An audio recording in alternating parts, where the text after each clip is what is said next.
Hi, I'm Edward Zwick, and I'm the director of Pawn Sacrifice. I'm here today with Euros Lyn to talk about Dream Horse.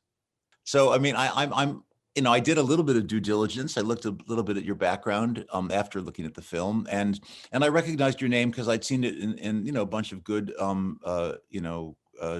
BBC Channel 4 TV that I had been watching over the years.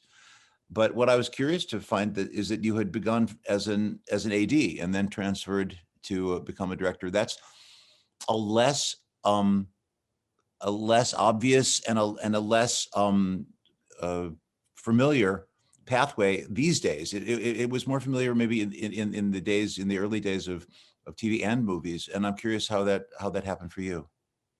Well, to be honest, I always wanted to be a director, and that was my focus. And when I left college, and started trying to find jobs and making my way in life and finding a career, I wrote to all these people, kind of saying, I want to be a director. Please give me a job. And of course, nobody's going to give you a director's job without you having directed something. But somebody did say, "Oh, you can come and be a runner," and I was so grateful, just to get any opportunity to kind of get into the industry and to find out how it all worked. So that's how I kind of drifted into AD route, and I worked as a runner. I worked as a third, a second. I did some first thing, and in all honesty, I was a pretty terrible first because I was a frustrated director, and also that bossy streak like directors have. You need a first assistant who's a little bit more mellow to kind of temper that bossy streak. So I wasn't that great at first. So it was probably a relief for everybody when I actually got my directing gig and spared them my bad first thing skills.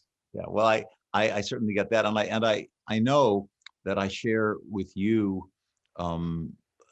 For me, it was several hundred hours of directing television before I transitioned to making movies. I worked in a lot on several episodic shows, and then I credit it in some way with helping speed the career once I began to make movies, because I had shot so much film, and I'm sure that's true for you too. I remember going back and seeing that the great directors, the John Fords and the George Stevens and all these wonderful directors had directed two-reelers and Max Sennett comedies, and they had shot so much film, and that's, I think, in addition to just the work itself, I would imagine that that's something that you experienced as well. Yeah, there's so much that you learn from making mistakes, and there's so much practical skills that you pick up that are often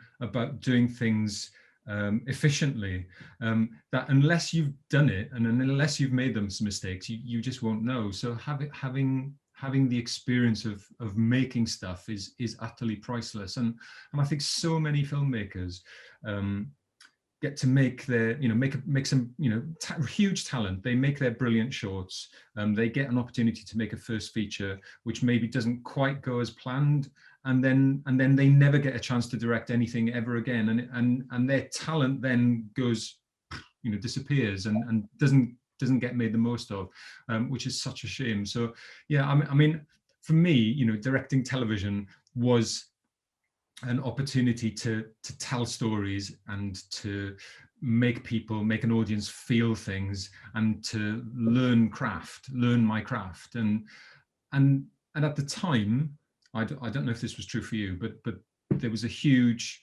snobbery about television being fodder for the masses, and filmmaking was art for the intelligentsia, and filmmaking was where that real art was made.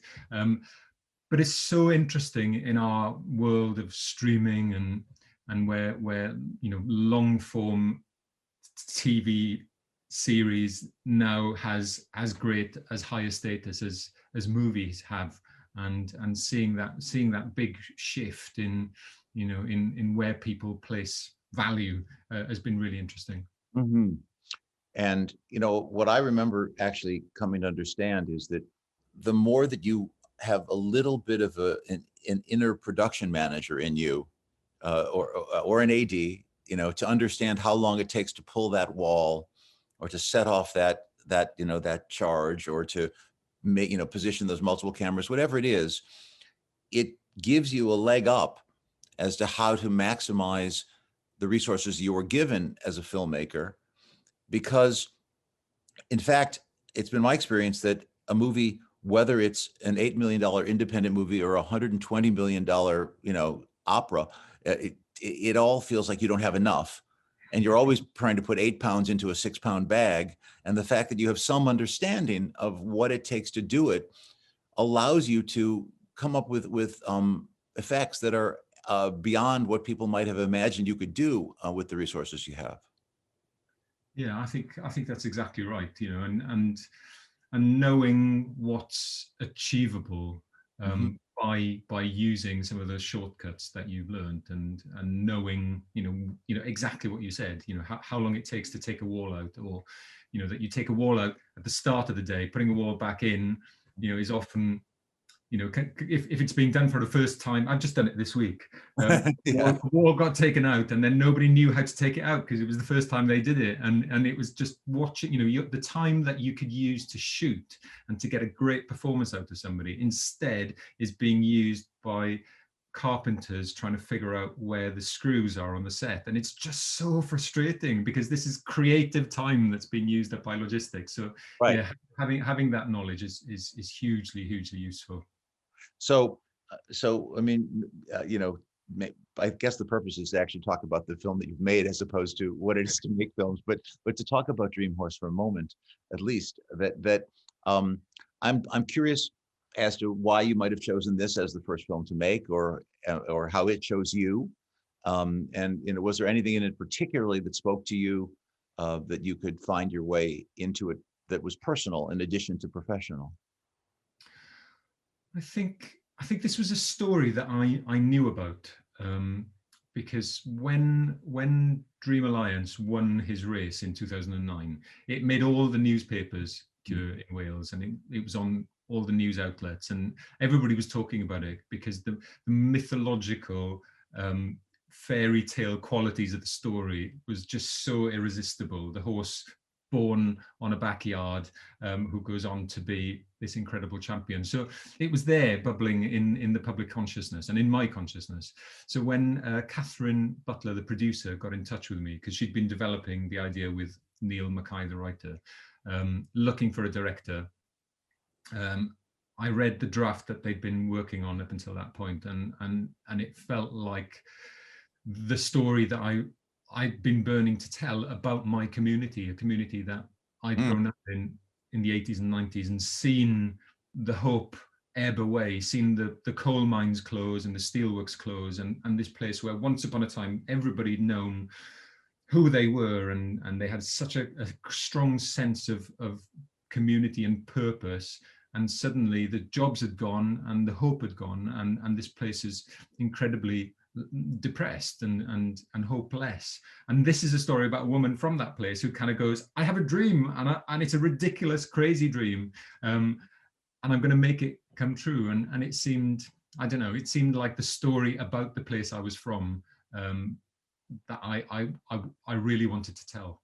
Well, I mean, I have to say, in addition to the those certain tropes that are obligatory to any movie like this, what I was most struck by was indeed the sense of the place, and more than that, you can feel a certain fondness, a certain even I don't know, a reverie, or a certain affinity to it. And I think that comes across, and it's not just in the way that you lovingly try to photograph, that town in its many different ways, but I felt that certainly. And it's an odd landscape because it's not classically beautiful. It's ugly beautiful. It's got the heather topped hills, but it's also got these awful or gruesome pylons, electricity pylons crisscrossing it, or there's a huge slag heap of leftover industrial waste that some grass has grown over, and these strange conical shapes across enormous lunar landscape at times.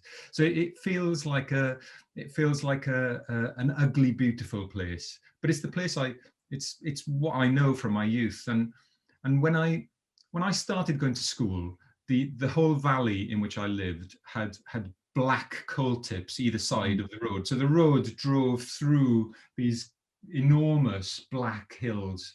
But by the time I'd finished school, it had all been re-landscaped and turned green again. And it felt like a re-awakening, or like a re-greening of the valley. And making this film felt a bit like that experience of wanting to reawaken, telling the story of a reawakening of a community, and even to romance it, I felt a bit. And yeah. I also think that the landscape, at least for me, and part of your focus, had maybe even more to do with the supporting cast than it did even with the landscape or the conventional things, because they, to me, seem to be what creates your ambience and what creates the sense of place in the film. Yeah, the cast, the supporting cast are all excellent Welsh actors, many of whom I've worked with before and know have known for a long time, and having that as a resource from which to draw was hugely useful making this film. But actors with great comic skills and huge heart. And actors that are all authentically of this place, and there's a cadence to their language, and there's a warmth to their being that I think you get when you watch the film. It comes out, and that's true about people who live in the valleys. The people who live in the valleys are known for their warmth and their ability to take people into their hearts very, very quickly, as well as their sense of community, and the singing in the film is very much an example of Welsh people, especially in the valleys. They'll sing at the drop of a hat, in a pub or in a bus or wherever, and that feels like it's part of that, and part of the romance as well. Well, and I think it's the specificity of the individual characters, as which is a way also to, I think, avoid what could have become a set of more conventional archetypes that surround the protagonists in the film. And I really felt that created that really was weaving the spell, almost as part of just that ambient music of the movie, which are those voices and the sounds of those voices, which are very particular and delightful, because I've spent a good deal of time in England, but every different sound of every different place seems to paint a different picture, and you had that in this. Yeah, and they're because they're all based on real people, right? And who I, both the writer and myself, we met before we got to make the film. So so that truth and specificity is born of the real people on whom these characters are based. There is a real Kirby, there's a real Maureen, obviously there's a real Jan and Brian and Howard and Angela, and right. Meeting them and wanting to find something in the actor who would play them that reminded me of the essence of them was very important. Sure. And then, of course, with someone like Toni Collette or Damien, you're dealing with more known quantities, and yet, I think for each of them, I felt there was a departure and a stretch from what we might have been expected to see them in, and I think that's always a treat, but also a challenge for the director. Yeah, I mean, and Toni, I mean, I think you could probably say that about every new thing that Toni Collette does, almost, because she's such a mercurial chameleon of an actor, and she transforms herself and inhabits whatever role she plays, and that ability to be in Muriel's Wedding or Little Miss Sunshine, and understand how to tune the comedy so perfectly, goes hand in hand with this intense emotion of something like Hereditary or Sixth Sense. She really is an incredible actor, and there was something on the page when I first read the character of Jan. I instinctively sensed that Tony would be the person I wanted to play her, because of her steel, because of her charisma, but also her ability to play real people. And there's something almost diametrically opposite about movie stars. They're unattainable. They're otherworldly. They're not like the rest of us, which is why we want to almost glorify them and look up to them and deify them. And Tony has that, but she can also be an ordinary person with complete conviction, which is an incredible, rare quality. Mm. And what, again, I mean, I've known some people who've worked with Damien. Actually, Claire Danes is an actress that I actually first worked with when she was 14 years old. It was her first thing that we did on television for several years, and so I had seen a bunch of him in that context. But I was really, I had been told of that he has this sweetness in him, but it was a treat to actually see it being manifest on film, because you hadn't often seen that, at least I hadn't, of him. Yeah, he often plays monsters, Yeah, and morally corrupt characters who right. are utterly inscrutable, and yet his charisma allows you to love them. And when you think of his character in Billions, there's nothing redemptive about him at all, and yet he's so magnetic as a character. And in this film, Howard is our most morally complex character, and he's the grey area about, has he been completely honest to his wife about being involved in the syndicate or not? And I wanted somebody who could toy and engage with those moral dilemmas and take the audience with us along the way. But the other thing about Damon is his comic ability, and he was in a TV contemporary adaptation of Much Ado About Nothing in the 90s, and I remember him so clearly being so brilliant and charming in it. He played a daytime TV host, and so I knew that he had that comic ability. So casting him didn't seem as much of a risk. I think the great surprise for me was how utterly delightful he is on set, because obviously you see actors on screen and you confuse their character with what they might be like in real life, and he was so charming and led the cast from the front with great ease and charm. Yeah, that's what I had indeed heard over the years. So I mean, as you take on a story like this, you're standing on the shoulders of a genre, really, or it's a venerable genre of so many movies, starting with Mickey Rooney and Judy Garland, and going all the way up through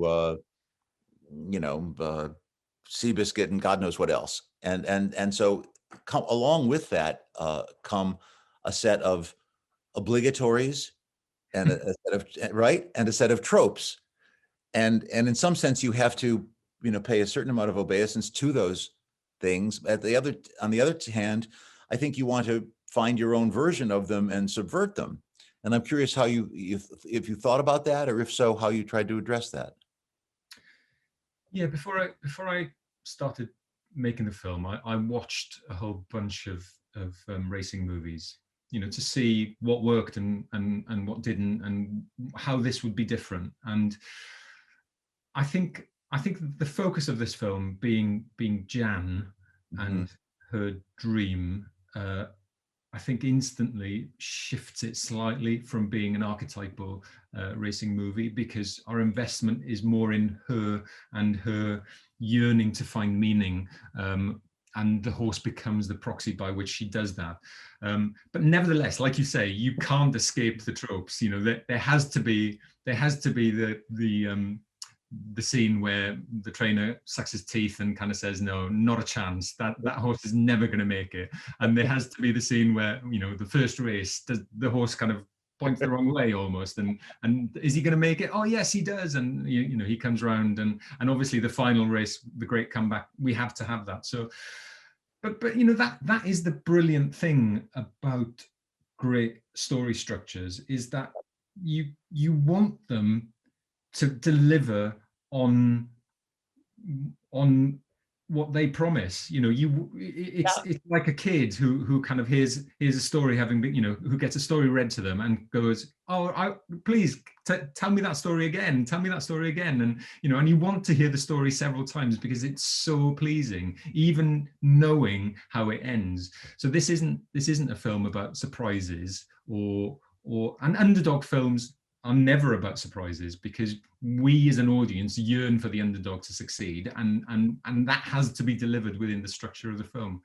I mean, I think I was looking for slightly different ways of telling the story of the races by focusing on the horse himself, and almost all the racing movies I've ever seen have focused on the jockey and the jockey's relationship with the race, and so trying to build up identification with a horse so that we, the audience, feel like we are the horse, experiencing what it's like to race for the first time, what it's like to jump for the first time, what it's like to lose, what it's like to be hurt, what it's like to win, and trying to find a visual language that communicated that, and then trying to find a technical answer to how you shoot that. Because, well, that's a good transition, because the technical challenge is extreme, and I suspect your resources are more limited than you would like,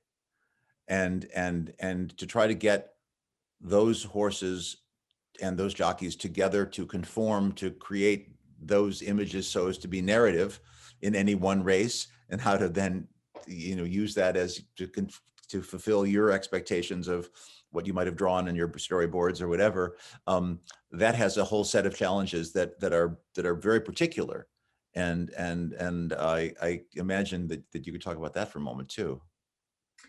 Yeah, but it is, you know, as a filmmaker, one of our obligations to our vision is to try and honor the purity of that first intention as much as we can, and so the storyboards were drawn to try and tell the story, the emotional story of the horse in the race, and his relationship with Jan, and then, you know, using, thankfully, an amazing team of horse wranglers, and we had a company called the Devil's Horsemen who do lots of, you know, things like Game of Thrones, and they're fantastic horse people, and drawing on their advice as to how we can make it happen in reality. You know, how far can a horse run before it gets tired? How many horses do we need in order to create a 1 minute sequence? How close can a camera get to a horse? What if you spend 3 weeks training a horse with a camera next to it? Does that make it used to the camera, and therefore it doesn't get scared anymore? And all those questions they were able to answer, and it was a real blessing, because they'd just been working on The Crown, the Netflix show, and had done a horse racing sequence in Windsor, where the Queen's horse was running. So we were able to take advantage of all their learning from having done that, and they came up with a list. It was almost like a list of rules. You know, this is how many horses you'll need in order to deliver this amount of racing. And then I worked with the DP Eric Wilson and the first assistant Peter Bennett, and we created a Bible of each 2 furlong section, which is how far a horse could run at any time, and it was like a military map where each camera team was assigned a letter, and this is where they were for the first setup, and then they'd all move on to the next place for the next setup. And obviously we weren't able to stick to any of it. Of course not. Because nothing ever happens the way you plan it. But in a strange circular way, you know, the races that are cut together are surprisingly similar to how the storyboards started out. Well, I So think also in the way that sometimes a limitation can create an opportunity. I think the decision to focus on the horse himself and obviously use those shots that are more narrative to describe his position and the whole race. But I think that gave you a license, I think, at times to use the best of what you had to tell the story. But in fact, there was always that intent, which was indeed your artistic intent or narrative intent, was to be in there. And that really, I think, probably gave you some latitude in terms of what you ended up with and how to put it together in the editing room and all such things. You know, I wonder if is there anything that you didn't anticipate? In other words, that you do the preparation and it's endlessly redundant, and you know, you said one thing to me before, which is, you know, the camera positions that you take up and the big plans that you make on your military board. I had an AD once who had been a ranger in Vietnam, and he had an adage which really stayed with me, which is that no plan survives contact with the enemy. and in this case, the enemy is, you know, the eccentricity and the idiosyncrasy of production, you know, and the light is wrong, the actor is sick, the set is not as you imagined, whatever, 100 different alternatives. But I'm curious, what, you know, what is it that you know, may have been most surprised by? I think I was most, this is the first properly upbeat thing that I've ever directed. I think almost everything else that I've done, especially recently, has tended towards grief and misery and pain and loss, and so I hadn't quite realised how infectious a thing it is to shoot scenes of celebration and joy. And at the end of a shooting day, when the actors are hoarse, their voices are hoarse by having shouted so much and enjoyed themselves so much, you know, the crew is completely uplifted, and I as a director am uplifted, and my spirits are soaring because, you know, it's been such a fun day, and I hadn't expected that. And I think the experience of making the film rubbed off on all the crew and the cast, and we left that project as different people in a way that I haven't really felt that before on anything, and so that really surprised me. And I think it's made it not a problem, but it, you know, when I get a script, when I read a script or consider a project now, I'm so tainted by that in a way that the minute there's darkness or misery or grief or horror, I have a reaction against it and a fear that going back to that place won't be as enjoyable as making this film. Well, I certainly understand that. No, it's a different order of magnitude of what it feels like during the day and at the end of the day. And I know that having, you know, inevitably after doing some very dark piece, that all I want is to find something that is comedic or something that is uplifting, because you just don't want to go there again. Or you know, I mean, I've made a couple of films, you know, one about the Holocaust. So of course you become the patron saint of those stories, and everyone says, well, then that's what he must want to do, when indeed it's the opposite of what you ever want to do again. But you know, I also had the experience in my first film too. I was born in Chicago, and I was able to go back there and make my first film there. And to be the local boy makes good, to return as you did, I think also gives it a very special feel that becomes palpable in the film. And I related to that. Oh, that's great. That's great. That's brilliant to hear. And you know, there's so few films get made about Wales. Ireland Right. seems to make like 3 films a year, and export its identity across the world. And Wales, we haven't quite managed that in the same way. So yeah, it was a real privilege to get to make this film. Great. Well, Euros, thank you. It was really a pleasure talking to you. And this is just to tell the audience that Dream Horse is in the theaters now. So get out there.